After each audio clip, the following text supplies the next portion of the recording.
Hello. I'd like to take a look right now at a term we often hear bandied about, but I find it a very curious term. The phrase, take responsibility.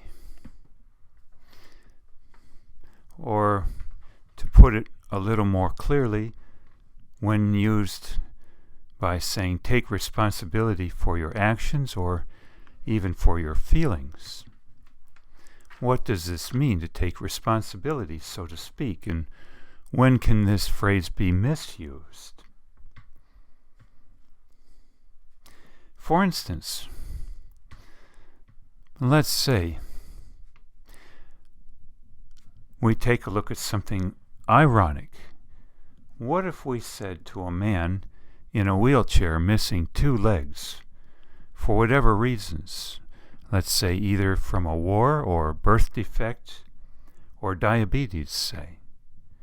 What if we said to this man, take responsibility for your not walking by using willpower to walk.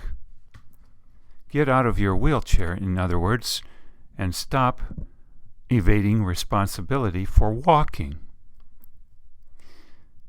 Well, this would be ludicrous in most all eyes, right? Because we would say it's impossible to walk with no legs because you're handicapped. So then the question being, can we do this or that in general in life, not do this or that, because we are handicapped or for some other reason, such that some people might be accused of not doing certain things, to include holding a conventional 9-to-5 job, and perhaps struggling with addictions such as alcohol or heroin or other issues, or issues regarding trauma that limit them in great degrees. What if we're calling certain people non-handicapped if in fact they are handicapped? What if we address too many people as what I was just talking about, saying that you should be able to do this or that, including walk, or hold a 9-to-5 conventional job when you have no legs or the equivalent, some kind of handicap? Now, I bring this up in particular with the concept of alcoholism in mind, whereby for many years in mankind's history, especially in certain contexts like Puritan-based societies, alcoholism being considered a matter of moral failure or lack of willpower, and a big watershed moment having come in the 1930s when 2 men, Bill W. in particular, declared that alcohol abuse or alcoholism was due to a handicap, if you will, a disease called alcoholism, not a matter of willpower, and thus totally reframing what had afflicted so many throughout the eons of man's history, and in reframing it, relieved the sufferers of so much guilt and shame, and freeing up thus right there energies to help them better their lives. Whereas earlier the stigma and the shame and guilt had really hampered them from addressing any issues that had caused over-drinking in the first place. Now, interestingly though, well, at least in America, this new approach to overuse of alcohol, by creating it in reframing it as alcoholism and as a disease in the 1930s, and then Alcoholics Anonymous having come into existence at the same time to address overuse of alcohol from this perspective. This doesn't always seem to have transferred to the world of drug abuse, of which you might call alcohol a drug too, interestingly. Indeed, perhaps because alcohol purchasing has always been legal in most countries, except perhaps in some of the Middle East, overindulgence in alcohol was less stigmatized than overindulgence in drugs of other types, if you will, like heroin or meth or cocaine. And additionally, the cost of these other drugs of choice sometimes being much higher than for alcohol, and also highly illegal in general compared to alcohol again. But why don't we get back to the original question, and that is, what does it mean to take responsibility, especially if taking responsibility is urged on people who are handicapped?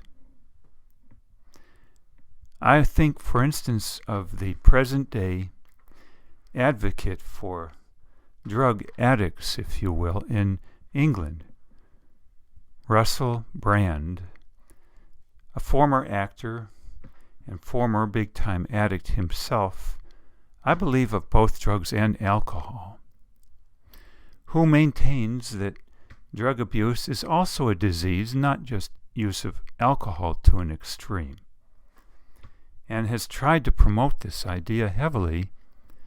But interestingly, in a video I watched the other day, even he was verbally not attacked, but challenged by one person in some degree of position in their society, accusing Russell Brand of not taking responsibility for indulgence in drugs as what you might call a cop-out. And hence, the question again being, is use of illegal drugs a disease and thus a handicap, or is it what some people call a cop-out? And which brings me then to the next question. Is a so-called cop-out or use of expediency even a handicap or not? Is it a moral failing or a disease?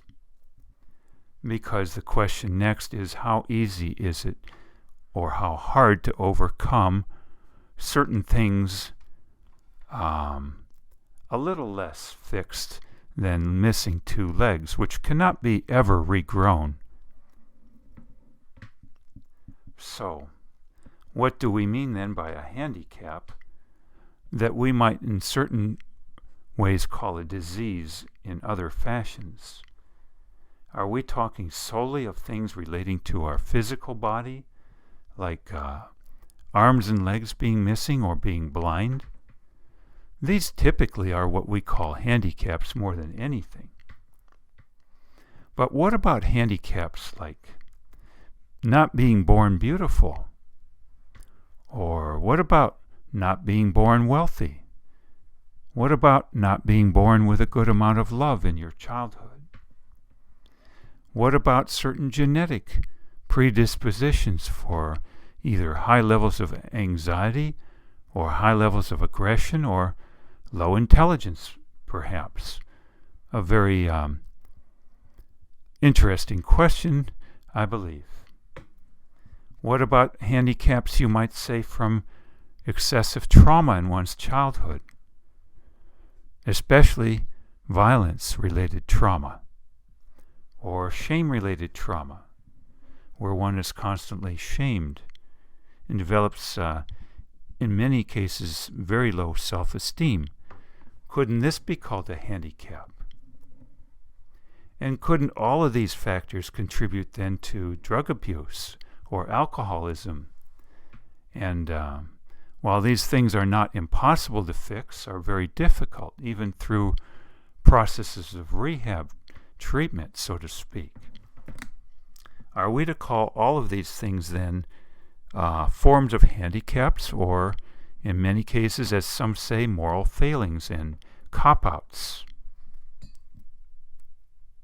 Indeed, I had a very close friend for many years who suffered great trauma from her stepfather.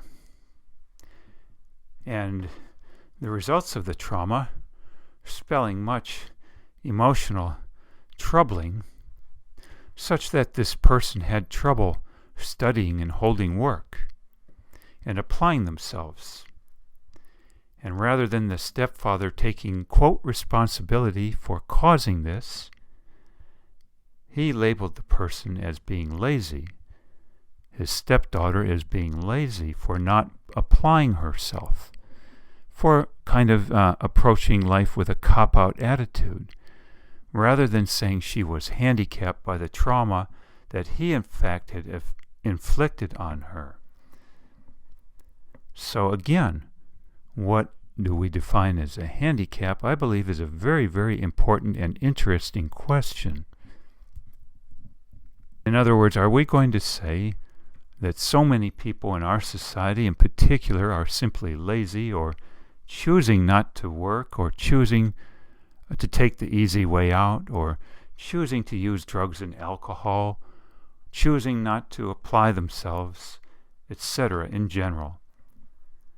Or are we to take a look and say that the various factors typically have to do with what you would call handicaps of a equal, if not greater, significance and impact, as missing all your limbs, like all your arms and legs, and being blind? Are some factors even more incapacitating than that, and thus handicaps big time?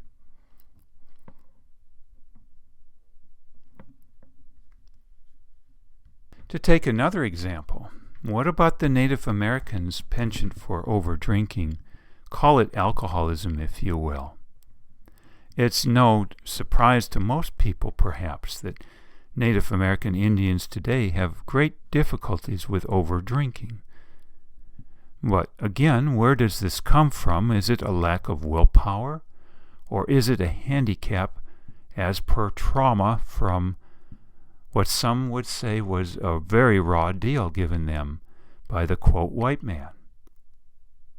Indeed, today, in many circles of psychology and psychiatry, the Native American Indians are blamed for high levels of alcoholism due to genetics, in fact.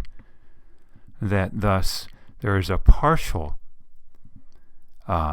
acknowledgement of alcoholism to the extreme in this group as due to a handicap of genetic proportion, but not acknowledging a handicap due to trauma, which is a very interesting question, in my mind anyway.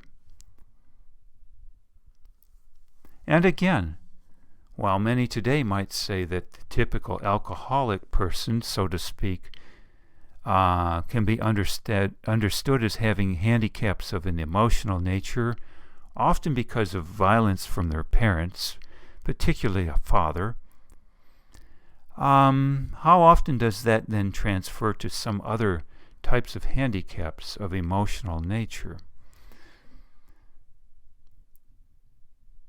I would say, too, how can we, as a society and particular individuals within, expect anyone to overcome emotional handicaps, if you will, when the following seem to be missing as necessary ingredients for healing?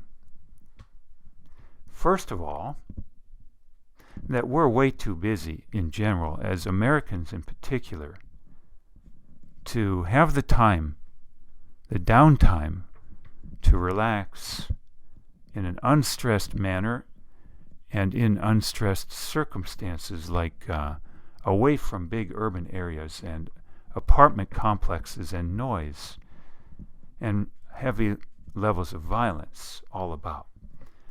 We have too much of all of that going on to heal properly. And of course, time being very important too. How can we pursue self-growth if we don't have the time? And if we come home too frazzled to do more than turn on the TV and open up a six-pack of beer. And then go to bed and do the same thing the next day, over and over, for decades in fact. Not to mention the corrosive effects of TV upon our mind, whereby it might be better just to get, quote, drunk without watching TV than to get drunk with TV, that being perhaps 5 times as bad, for reasons that many people would say is quite obvious. What with much of the programming on TV alarming certain people in particular, particularly those of a religious persuasion, or those claiming family values.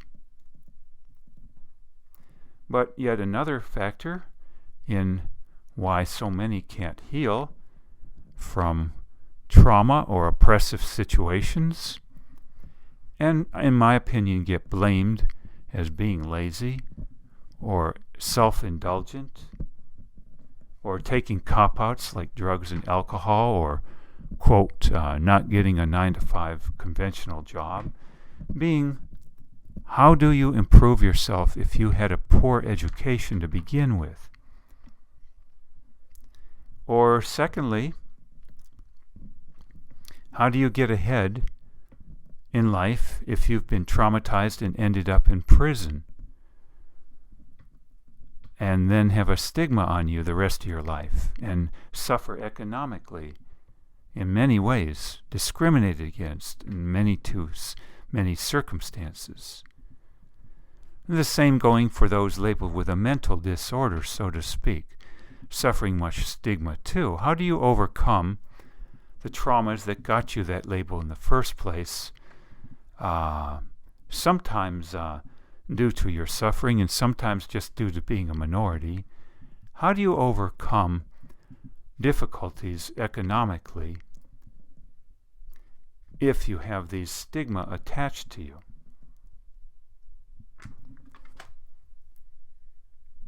And of course, who has the time these days to not have to work at least 8 to 12 hours a day, and often at jobs they hate, if housing costs are so high and vagrancy laws typically make it illegal to sleep in your car as an alternative if necessary, and furthermore, one's being stigmatized as mentally ill by way of being called homeless if one sleeps in one's car, say. And so this option being closed off to many too. And finally, how does one heal from anything or grow in general if the following are either inadequate or are crumbling? Things like inadequate therapy or psychoanalysis, for reasons I could get into at some other point, but at any rate, it being considered by most people, I believe, today, useless almost, or even injurious to go to therapy or psychoanalysis, and pharmaceutical treatments for emotional suffering being the mainstay treatment nowadays, even in rehab too, where it is said by some prominent people like Grant Cardone and Russell Brand that if you go into a rehab facility with a heroin addiction or alcohol addiction, you may lick it, at least temporarily, but you'll come out with a new addiction like methadone addiction, at a minimum, perhaps for life even, which is so part and parcel, Russell Brand is saying, of treatment centers and what they do in England anyway, that the treatment of choice for people going into a rehab facility is to come out with a methadone treatment or addiction to methadone, basically. And if many people feel, perhaps in my opinion correctly that therapy or psychoanalysis is inadequate or even harmful, or let's say the top quality in such is unaffordable or too unavailable in quantity or location, then what other options are there? For what about healing from family if family life is crumbling, even arguably by the whole concept of marriage crumbling in the last 40 years, say, with many more divorces and much more acceptability, plus and minus, for divorce, much more, quote, living together now, much more instability in relationships. What about, too, the crumbling of religion, whereby more and more people are saying it's simply unscientific or hocus pocus, and at a minimum failing to say that even if they consider certain parts of it very unscientific, it has many great components that are very positive and necessary. And at a minimum, that religion offers a great social life in comparison to other forms of approaching life that are either much more unstable or much more dependent on living life in an isolated fashion, like with a computer or social media, or watching too much TV. Hence being said from time to time in Time magazines, say, that those who go to church live longer and perhaps are happier in many circumstances. But if religion in general is crumbling for whatever reasons, then this being something that is impeding growth in a person, and thus bringing us back to the question of, if someone is struggling greatly and not growing, is this a lack of willpower and laziness, or is it a handicap? And again, how do we define a handicap? To include, let's say, if we've suffered greatly or even have poor education under our belt and can't grow or can't get proper help, and social structures are also crumbling. Doesn't this all redefine then what we call or don't call a handicap versus what we call a lack of willpower or moral corruptness, let's say, or again, quote, laziness? Finally, I would bring up two sources more that have struck me recently concerning what you might call handicaps some people incur in life, depending on what family they were brought up in and the culture. What if we were to call a handicap living in a culture that had propaganda taught to so many that is very taxing on a person, makes them very inefficient, very frightened even? What if we're brought up in a culture, too, where such propaganda is in the form of watching so many news broadcasts that terrify people because there's only bad news on and very little good news? Or it catastrophizes things too much, constantly harping on dangers and blowing them way out of proportion, too. And so, what if people ingesting too much propaganda, so to speak, consciously or unconsciously put out, are in fact handicapped and shouldn't thus be held accountable or forced to be under the rubric of not taking responsibility for their lives, how things turn out, the things they do to cope, and how inefficient they are in general?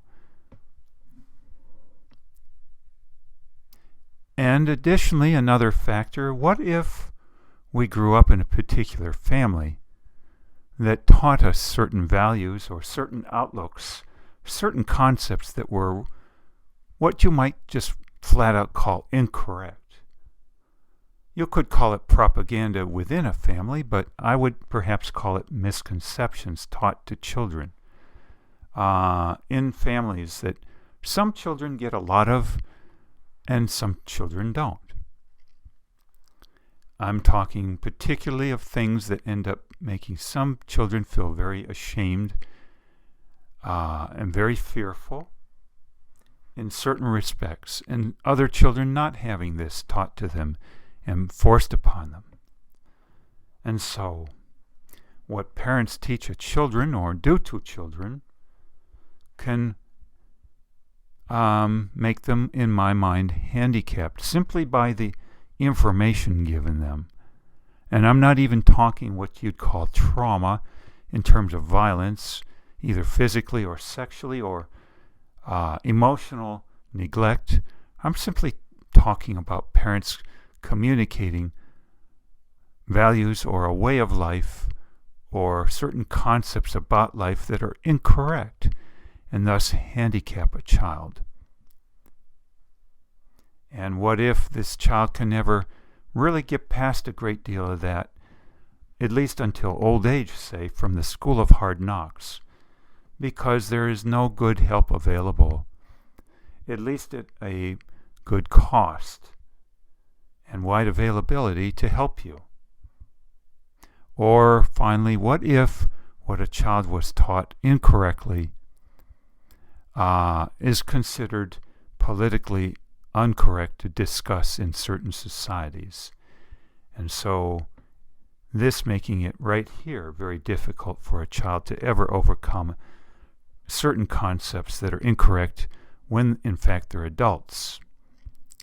And the aftermath being that they can be very addicted to various things and be very inefficient in their mind in general, as if having a laptop with a computer virus, it functioning very slowly. Are we to say then that the laptop is lazy, or that the laptop has a handicap by way of having a computer virus? How is a computer in and of itself, by the way, supposed to get rid of the virus inside without help from the outside of competent proportion? I would bring that up as a last item for thought. How is anyone supposed to overcome handicaps or traumas other than missing limbs or being blind if they don't have the resources to do it themselves and the proper help isn't available from the outside? Or those who ostensibly say they want to help are finding their hands tied because what people most need to hear is considered politically incorrect to members within certain elements of their society or in certain societies in general. I hope this is something we can all think about more before we all at times may say, take more responsibility for your life and get with the program, or pull yourself up by your bootstraps and condemn people as being lazy or even bums, so to speak. I wish you well.